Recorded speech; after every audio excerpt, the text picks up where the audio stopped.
Alors, bienvenue dans notre suivi hebdomadaire. Aujourd'hui, on fait un survol des titres qui s'est passé la semaine dernière et on examine qu'est-ce qui se présente pour nous là la semaine prochaine. Alors, dans le premier volet, on va parler des commodités. Ensuite, dans le second, on va parler des indices. Et vous savez que le Dow Jones est revenu au-dessus de 34 000 points. Alors, c'est quand même intéressant. Et le Dow Jones a fait son meilleur mois, il a fait 2,5%, c'est son meilleur mois de l'année en 2023. Alors, fait que faut l'analyser, puis c'est intéressant. Et dans le troisième volet, on parle des titres qui ont déposé le résultat, il y en a certains qui ont eu d'excellentes bonnes nouvelles, et pour d'autres, c'est un petit peu plus catastrophique. Bon, alors on les regarde techniquement parlant, et je vous donne, aussi dans ce segment-là, je vous fais une révélation. Et c'est vraiment là, une révélation, c'est vraiment personnel là, et cette révélation-là va vous aider à prendre une bonne décision d'achat ou de vente.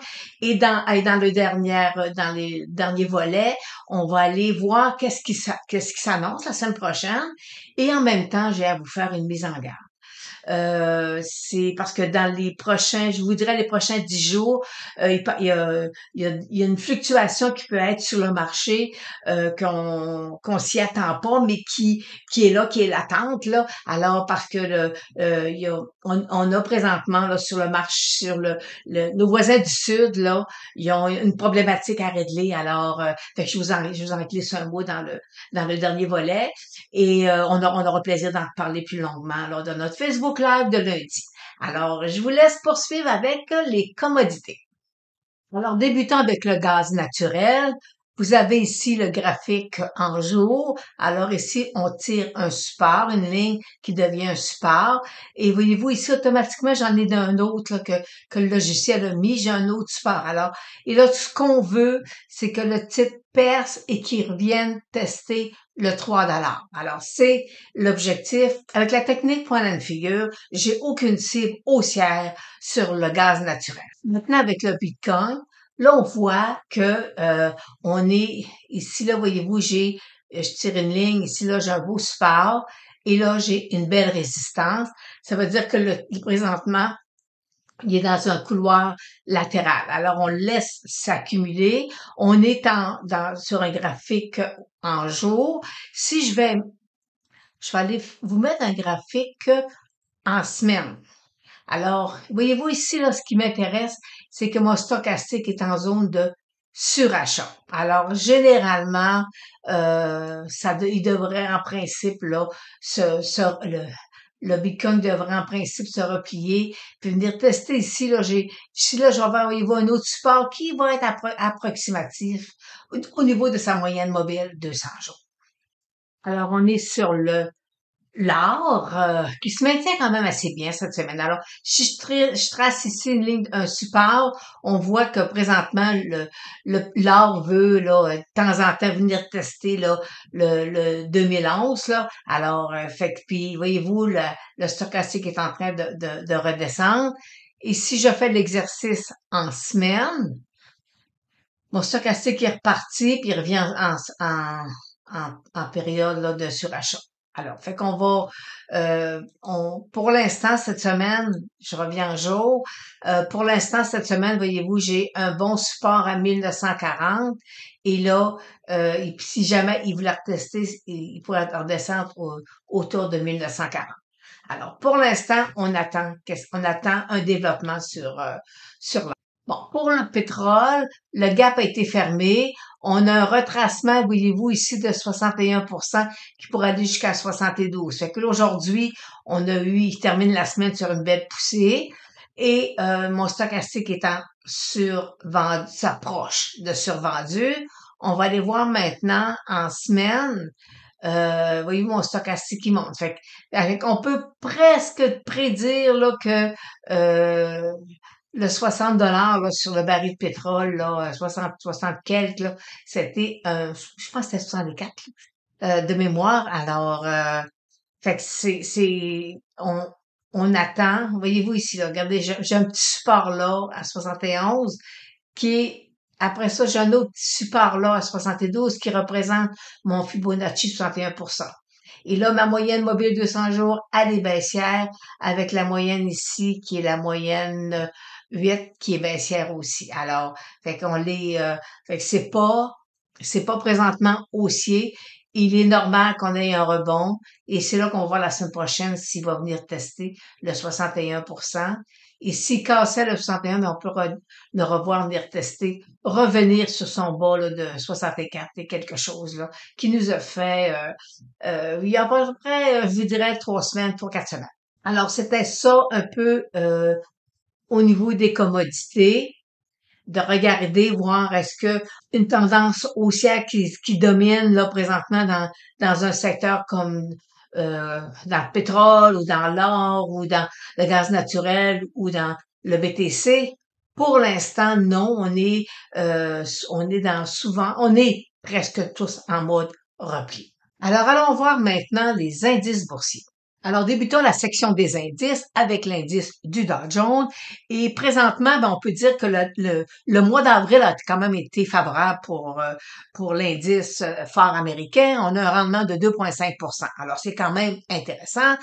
Si on regarde, on a eu une semaine quand même, on est venu sortir sous notre petit support à 33 600 et le marché a rebondi. On est toujours avec une moyenne mobile de 100 jours qui est plate. On est présentement, voyez-vous, à l'intérieur d'un immense triangle.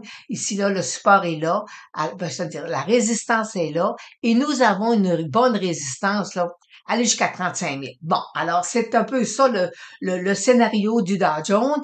Un peu plus loin dans la vidéo, je vais vous faire un comparatif avec les 4 secteurs qu'on examine là. Alors au niveau de le pondération par secteur à l'intérieur de chaque indice. La seule chose négative qu'on peut dire sur le Dow Jones, c'est que présentement, nous sommes en zone de surachat et on est en train de corriger. Alors, mais c'est ça. Mais voyez-vous, on a quand même le volume là, ici augmenté. Puis comparativement à la semaine dernière, qu'on était la semaine des options, ben cette semaine, on a plus de transactions sur le Dow Jones que durant la semaine des options. Alors, c'est quand même assez ça démontre que présentement, on a eu de belles entreprises et dans la section au niveau des titres boursiers, vous allez comprendre pourquoi que il y a 2 titres qu'il faut surveiller présentement dans le marché. Alors, faut pas oublier non plus que le Dow Jones a son propre ETF, alors c'est le DIA. C'est là, si vous voulez transiger le Dow Jones, ben à ce moment-là, l'ETF est recommandé. Alors, poursuivons avec l'indice du S&P 500 qui, lui, nous offre un petit 1,6% de croissance en avril. Alors, et je vais aller vous montrer, voir est-ce que oui, oui, toujours au-dessus de sa moyenne mobile de 100 jours. Et ici, si je trace une résistance, ben voyez-vous, une résistance là, fait qu'on est, il y a à peu près, vous voyez, c'est à peu près similaire à l'indice du Dow Jones. Et si vous voulez transiger avec son ETF, ben son SPDR, c'est le SPY. Pour ce qui est du Nasdaq, son mois a été quand même so-so, hein? Il y a pas beaucoup de croissance. Voyez-vous, là, on est à l'ouverture du 3 avril. Puis, voyez-vous, aujourd'hui, il a fait terminer la semaine, là. Alors, fait est-ce qu'on peut dire qu'il est dans un petit couloir latéral? Oui, présentement, il est dans un petit couloir latéral soutenu par sa moyenne mobile de 100 jours. Ici, là, on a une ligne de tendance, un support ici. Alors, fait que pour l'instant, sur le Nasdaq, il y a rien de dramatique, là. Pour lui aussi, nous sommes dans une zone de surachat. Pour ce qui est du marché canadien, on a quand même eu une belle performance, 2,6%. Alors, fait qu'il se compare un peu avec celui du Dow Jones. Et regardez ici l'autre qui vous aussi, mais ma moyenne mobile de 100 jours, elle commence à pouvoir courber un petit peu à la hausse, mais c'est fragile. Mais on a le point négatif ici qui est toujours en période de surachat. Alors, souvent, ce qui va arriver, c'est ça crée des replis. Alors, fait qu'on est ici, là, voyez-vous, j'ai une ligne de tendance qui monte, mais je pourrais ici, là, ce qu'on veut, là, c'est cette ligne-là, là. C'est ci-là, là. Je vais aller vous la mettre. Bon, alors, voyez-vous, c'est ce sommet-là, je vous l'ai mis en gras, c'est ce sommet-là présentement qui est autour environ, là, je vais aller vous sortir le sommet-là. autour de 20 750 à peu près, là, c'est le point critique qui devra traverser. Puis après ça, voyez-vous, je vais avoir une autre petite résistance ici, là. Tout à l'heure, on va aller voir la composante là, du S&P 500, les secteurs qu'il faut privilégier si on est dans un marché haussier ou on est dans un marché baissier, ben privilégier dans le sens que faut prendre nos profits. Alors là, je vais vous présenter les indices avec la composante pour vous démontrer que il y a des similitudes entre chaque indice présentement. Alors là, on est sur l'indice du Dow Jones et on voit ici que 56% est détenu dans le secteur de la technologie. C'est beaucoup, hein? Et si je regarde ici, le deuxième secteur, c'est le secteur de la santé à 11%. Et après ça, on s'en va dans consommation de base, consommation cyclique, ensuite la finance. Puis voyez-vous, la finance, on est à 6,19%. Alors, c'est mineur. Et là, ce qui nous intéresse présentement, c'est de savoir c'est quoi qui est composé, là? C'est quoi qui compose, c'est-à-dire l'indice du Dow Jones. On ne doit pas oublier non plus que l'indice du Dow Jones, de la manière dont il est calculé, ben c'est la somme des titres avec un diviseur qui, au début, était peut-être, parce que ça commence à 18 actions, on est rendu à maintenant à 30. Et avec toutes les fusions-acquisitions qu'il y a eu, les changements qu'il y a eu dans l'indice, mais il n'y en a pas eu beaucoup, là, parce que dans une autre vidéo, je vous en faisais la démonstration. Alors, fait que c'est un diviseur qui est là. Et fait que c'est pas la capitalisation boursière comme dans l'indice du S&P 500. Alors, ce qui m'intéresse, moi, ce matin, c'est le secteur de la technologie. Alors, je clique sur le secteur et on voit que c'est Apple, Microsoft qui domine dans l'indice. Alors, puis vous allez voir, c'est récurrent, là. Puis Visa vient en troisième position, mais dans Visa, voyez-vous, étant donné que c'est juste 6% de l'indice de la technologie, ça veut dire que Visa a une petite pondération, là. Fait que voyez-vous, ce qui nous intéresse présentement, c'est Apple et Microsoft. Ce sont les deux indices qui sont les plus importants présentement dans l'indice du Dow Jones et vous allez voir le lien avec les autres indices tout à l'heure. Fait que pour l'instant, c'est la technologie qui nous intéresse. Et là, si on voit là, par rapport dans les prochains mois, là, que l'indice de la technologie diminue, ben à ce moment-là, il y a un secteur qui va prendre, lui, de l'expansion.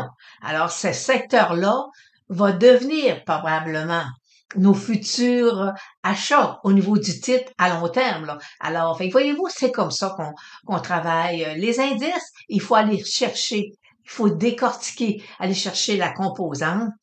Et après ça, ben c'est comme ça qu'on est capable d'avoir là, des portefeuilles qui sont intéressants.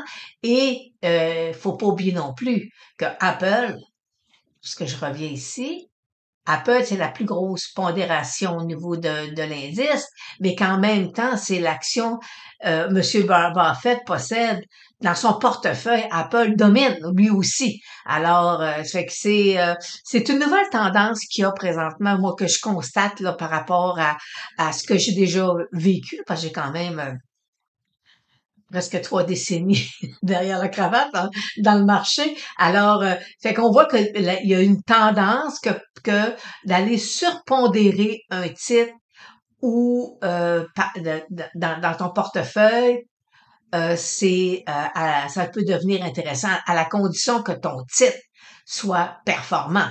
On ne fera pas de surpondération d'un titre avec des moyennes à la baisse. C'est un titre qui baisse, c'est pas ça, là. Fait que c'est de cette façon, puis il faut pas oublier non plus que les gros gestionnaires ont des produits qui peuvent utiliser, eux autres, pour diminuer un peu l'opposition, faire des ventes de call ou, fait que c'est ça qu'il faut, c'est des produits, c'est des stratégies que d'un un petits investisseurs, parce que nous sommes un petits investisseurs, on n'a pas accès à tous ces produits-là. Alors, fait qu'on va aller voir maintenant le S&P 500. Alors, je vous présente maintenant le S&P 500 et on voit que c'est déjà une différence par rapport au Dow Jones. Alors, ici, en technologie, il y a 38% des titres de l'indice qui sont dans le secteur de la technologie comparativement au Dow Jones qui est à 56. Alors, et on voit que la deuxième, c'est par similaire, c'est le secteur de la santé. Et on voit ici, regardez, finance, là. Il y a 2,36% des titres du S&P 500 qui sont dans le secteur de la finance. Alors, vous comprenez que le soubresaut qu'on a eu avec les faillites en début mars, là, ben, oui, ça l'a bougé parce que ça a amené des baisses sur certains titres.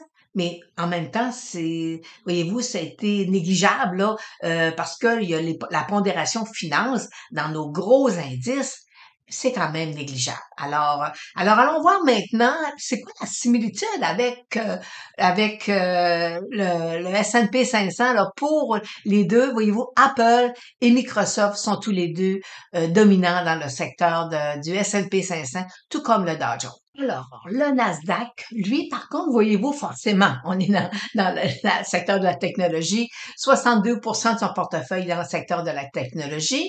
Et le secteur qui, lui, prend la deuxième position, c'est la consommation cyclique. Comparativement au S&P 500 et au Dow Jones, où on était dans le secteur de la santé. Alors,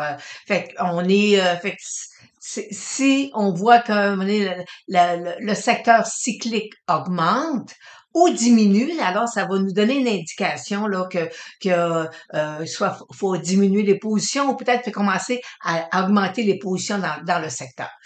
Et on va aller voir, pour voir, c'est la dominante dans le secteur de la technologie. Alors, fait qu'il y a pas de surprise là. Apple domine, Microsoft. Après ça, Alphabet. Il y a Alphabet, vous savez, il y a le GOG et le GOGL. Il y en a une, c'est Google à un moment donné qui ont séparé en deux. Le titre, alors fait que c'est quand même dominant aussi, NVIDIA, Meta Platform. Alors Meta Platform est là, ça fait que ça a quand même été forcément, là, écoutez, on est dans le secteur de la technologie, fait qu'il faut que Meta Platform y soit.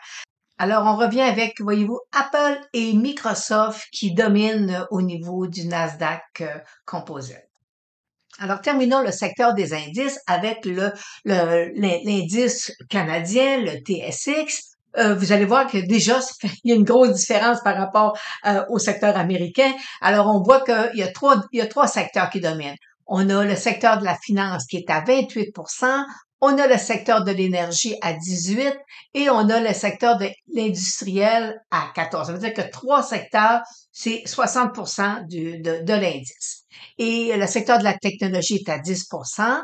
Alors, vous comprenez que vu que c'est le secteur financier qui domine, ben que ce secteur-là va bien, ben l'indice va bien. Alors, on va aller voir la composante du secteur de la finance. Alors, il n'y a pas de surprise. Vous voyez très bien que c'est la Banque Royale, la Banque TD, la Banque de Montréal, Scotia, qui dominent présentement le secteur des banques. Alors, si on a eu un mois les banques ont eu un rebond, ben forcément le TSX va rebondir aussi. Alors, mais vous savez que c'est un secteur qui est fragile en raison de la hausse de taux. Ici, je vais voir, vu que le marché américain est quand même fort au niveau techno, nous, ici, au Canada, qu'est-ce qui nous domine? Alors, on a Shopify, on a BCA, Constellation, Roger, CGI. Alors, c'est des titres, là, des titres techno. Mais il faut pas oublier que le secteur techno ne représente que 10% du secteur du marché canadien. Alors, poursuivons avec les titres qui ont bougé énormément suite aux résultats qui ont été dévoilés cette semaine.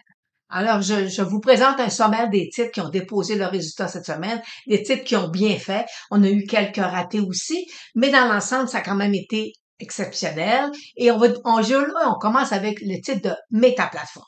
Meta Platform, vous savez, j'étais haussière sur le titre. Je suis haussière depuis un certain temps et je vais même vous dire que je suis haussière depuis novembre dernier. Alors, depuis que ici, là, on a eu un bear trap. Après ça, il a rebondi. Ici, là, j'ai eu des bandes de Bollinger. Et j'étais déjà capable de calculer à mes clients qu'on avait un objectif à 180 $ avec la technique point and figure. Alors, présentement, vous êtes sur le site d'Analystech en date du 1er décembre dernier et on voit très bien ici, regardez, là, j'avais mon bear trap. Ce que je vous présente aujourd'hui, on recule, vous allez voir que j'ai le même discours. Et c'est ce qu'on Et je peux vous dire que c'est très rare dans les gens qui font de l'analyse technique, qui donnent des formations, là, qui puissent revenir en arrière. Des fois, l'histoire change un peu. Alors, et voyez-vous ici, j'avais déjà une cible à 180 $. Alors, et si je vais voir plus bas, regardez, j'avais ici mis le graphique de la technique point and figure.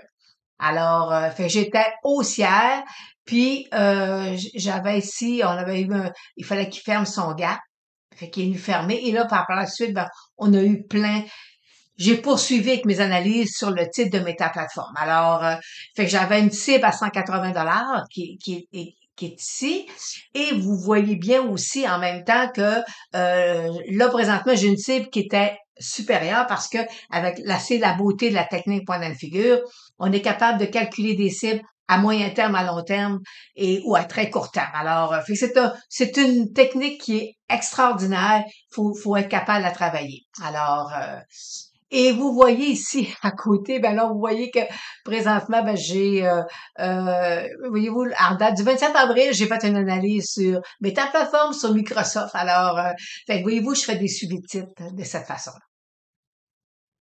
Alors, revenons sur le titre de Meta-Plateforme. Alors, on voit qu'il y a eu un très beau gap. Il était ici à l'intérieur d'un couloir. Et vous allez constater que cette semaine, on a eu beaucoup de titres qui étaient en repli et qui nous ont offert des résultats et on a eu un gap quand même important qui sont venus toucher, dans le cas de Meta-Plateforme, notre cible point and figure a été largement dépassée. J'avais une cible à 222 et elle a été dépassée. Alors, mais voyez-vous, il y a une chose, il y a une mise en garde que je dois faire présentement, c'est que lorsque la technique point and figure elle nous offre une cible haussière. Écoutez, ici, là, on est depuis, là, décembre, on est haussier avec la technique point and figure et on a des replis. Des replis, c'est normal dans un marché. Lorsqu'un titre monte, il doit se replier. Mais lorsqu'on est dans des replis, avec une technique point and figure qui est haussière, on ne short pas et on prend pas des positions à la baisse parce qu'on sait jamais quand est-ce que le marché va nous revirer d'en face. Et regardez ici, un autre exemple ici, là, je vais vous agrandir un peu le graphique. Regardez ici, il est en repli, puis whoop, il est reparti avec un gap à la hausse. Ici, il est en repli, il est reparti avec un gap à la hausse. Alors, la consigne, c'est de ne jamais shorter un titre lorsque la technique point and figure elle est haussière. Alors, voyez-vous ici présentement là, voyez-vous, on était en surachat, le titre a cassé. Alors, que doit-on s'attendre? Alors, on a présentement ici un gap à fermer. OK? C'est le premier objectif que présentement le marché examine. On a un gap à fermer. Et si je vous mets un peu plus long, regardez ici, là, je vais aller vous faire comme ça. Je vais tasser ça. Ici, regardez, là. J'ai un gap ici à fermer à 300 $. Alors, fait que est-ce qu'il va venir le fermer prochainement? J'en doute fort que ça soit là. Il faut il doit digérer, là, cette hausse-là. Et par la suite, il va venir tester. Il va vouloir venir rembarquer venir tester, là, revoir, là, la fermeture de ce gap. Bon. Présentement, je vais vous dire, puis vous savez, là, ça fait longtemps que je vous le dis, regardez. Bon, surveillez-vous, là, j'avais une cible 222, elle est là. Fait que vous voyez. Et ici, là, lorsqu'on a eu un premier signal avec la technique moi la figure qui était baissier, ben Meta-Plateforme a perdu 78%. C'est énorme.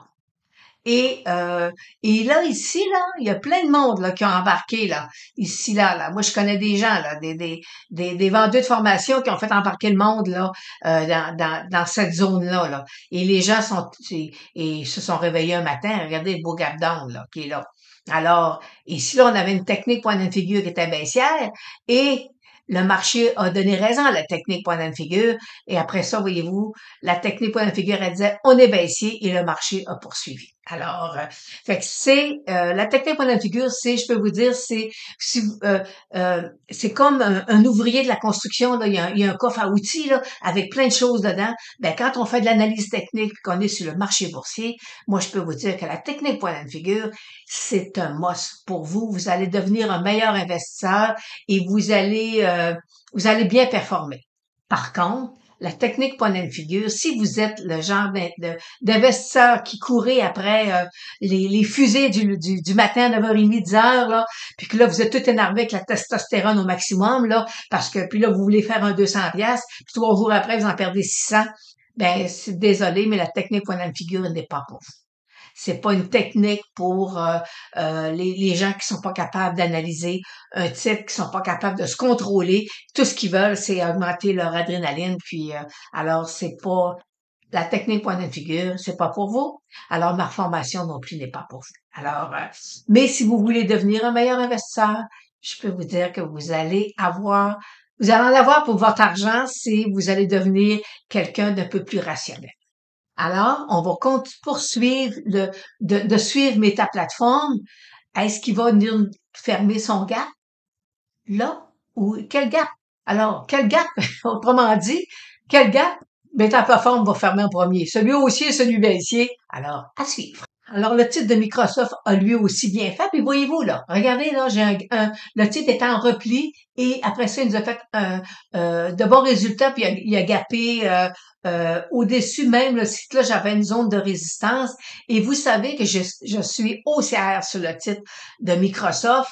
Alors, pour lui aussi, la consigne, quand la technique point and figure est haussière, les replis sont faits pour vous permettre de prendre un peu de recul, puis après ça, on sait jamais ce que le marché va nous offrir parce que la technique point and figure, elle est haussière.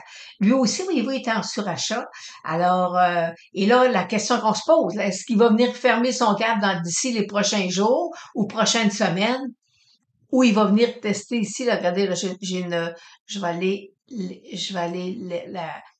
l'augmenter, la mettre à son maximum. Alors, j'ai une résistance autour de 320 pour l'instant. Alors, est-ce qu'il va venir fermer ça, venir tester son 320, venir de poursuivre? Ben, c'est ce qu'on va suivre avec d'ici les prochains jours. Alors, et vous savez qu'avec mes clients, je fais des suivis assez régulièrement sur les titres. Alors, le titre de Amazon, lui aussi, quand même bien fait. Puis, voyez-vous, il est face à une résistance ici, là. Et je suis haussière sur le titre de Amazon. Et là, voyez-vous, là, il est en repli. Alors, puis là, ben, est-ce qu'il va venir tester ici sa ligne de son support ici? Alors, pour l'instant, on laisse pour l'instant, sa résistance l'empêche de poursuivre. Alors, pour le titre de Google, lui aussi, voyez-vous, techniquement, là, j'ai une bonne résistance là, sur la tête. Alors, il est coincé entre sa moyenne mobile de 200 jours et sa résistance. Alors, on surveille. Puis lui aussi est en mode repli. Alors, il a besoin un peu de temps pour prendre de la force avant de venir traverser sa résistance à 110. Alors, McDonald's aussi, voyez-vous, il s'était déjà élancé sur une montée, un petit signal ici baissier, les résultats quand même intéressants, là. Le marché a trouvé que les résultats étaient intéressants. Et là, voyez-vous, il est en zone de surachat. Alors, est-ce que on va tirer ici là? Alors, son point de faiblesse, ça sera autour de 290 si jamais il venait casser ce support-là. Alors, Abby qui a eu lui aussi ses résultats, mais pas, ça n'a pas été euh, excellent pour lui. Mais vous, il était en haut, il était à l'intérieur d'un couloir haussier. J'étais baissière sur le titre avec la technique point and figure. Alors, fait que voyez-vous, quand on est baissier sur avec la technique point and figure, faut faire attention dans des revirements comme ça haussiers, qui sont des revirements qui sont normaux. OK? Quand un titre descend, il rebondit et par la suite, voyez-vous, la suite, ben, il est cassé. Alors, fait que j'étais baissière sur le titre d'avis avec la technique point and figure et maintenant, ben, ça confirme que quand on est baissier avec la technique point and figure, ben, on n'est pas haussier sur le titre.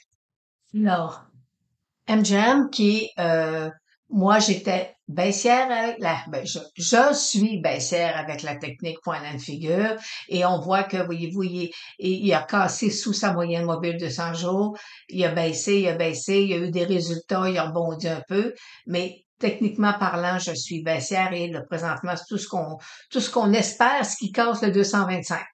Après ça, il devrait peut-être nous poursuivre à la baisse, mais pour l'instant, il y a un support à 225 puis une petite zone de résistance autour de 230. Mais je suis baissière avec la technique point and figure. Et terminons avec le titre de UPS. Alors, voyez-vous, je suis baissière sur le titre d'UPS, mais on était dans un rebond. Alors, qui dit rebond, dit, si t'es baissier avec la technique point and figure, tu le laisses rebondir, puis après ça, tu surveilles, et dans ce cas-ci, ben, les résultats, c'est quand même, c'est un petit peu plus difficile pour le titre de UPS. Alors, on était baissier et on est content que la technique point and figure puisse nous guider. Parce que si vous étiez aussi, vous avez rembarqué dans le titre, ben là, voyez-vous, là, vous allez, il y a un 20 de baisse, là. C'est énorme, là. Alors, fait qu'il faut, ça prend une discipline lorsqu'on investit dans le marché boursier et la technique point and figure est un des instruments qui peut vous aider, vous guider avec, dans votre prise de décision à long terme, comme parfois aussi à court terme. Alors, c'est ce qui termine la section pour les titres qui ont déposé le résultat. Alors, je vous présente toujours le beau graphique de Meta-Plateforme. Regardez, là, c'est de toute beauté, là. Ici, là, le bear trap, là, regardez, le volume était présent. Il est parti. Ici, on a une petite épaule inversée. Il a continué. Puis, écoutez, là, c'est beau, des belles zones d'accumulation. Alors, fait que là, on sait ce qu'on fait. On attend, est-ce qu'il va fermer son gap à la baisse ou il va venir fermer son gap à la hausse? Alors, à suivre prochainement. Alors, une autre très belle semaine se présente à nous et vous savez que ce qui retient notre attention, moi, présentement, j'ai très, très, très visuel, là. J'ai le titre d'Apple qui dépose ses résultats jeudi après la fermeture des marchés. Mais avant, on va avoir Ford, Pfizer, AMD, Starbucks, Qualcomm, Barrick Gold, Shopify, puis on a quelques titres aussi dans le secteur du pétrole, ConocoPhillips, Shell, alors, voyez-vous, on a quand même une Enbridge. Fait qu'on a quand même, là, une belle semaine qui s'offre à nous. Alors, fait que lundi, dans mon Facebook Live, je vais vous faire un compte rendu, là, techniquement parlant, de ce qui m'attire, là, qui attire mon œil. Et aussi, on a quelque chose d'autre qu'on devra, là, d'ici les 10 prochains jours, de tenir compte. Euh, c'est une, c'est une, c'est un moment qui est à passer sur le marché américain. Alors, je vous le présente. Alors, vous voyez que je vous présente le Sénat, le marché américain avec le plafond de la dette. Alors, même si cette semaine, il y a comme une espèce d'accord, là, mais c'est encore rien de signé. Et selon certains analystes, c'est pas quelque chose de conclu. Alors le plafond de la dette, c'est d'ici le 14 de mai, là, ça devrait être finalisé, sinon ça pourrait être chaotique et ça peut emmener aussi sur les marchés américains des fluctuations là hors de notre contrôle. Alors on va voir comment ça va se comporter là, mais je peux vous dire que présentement c'est peut-être une incertitude qu'on a rarement vue là du côté des Américains. Alors, on se revoit lundi dans le Facebook Live où on va parler des titres. On va peut-être vous faire aussi d'ici là un compte rendu où est rendue la négociation au niveau de plafond de la dette sur le marché américain.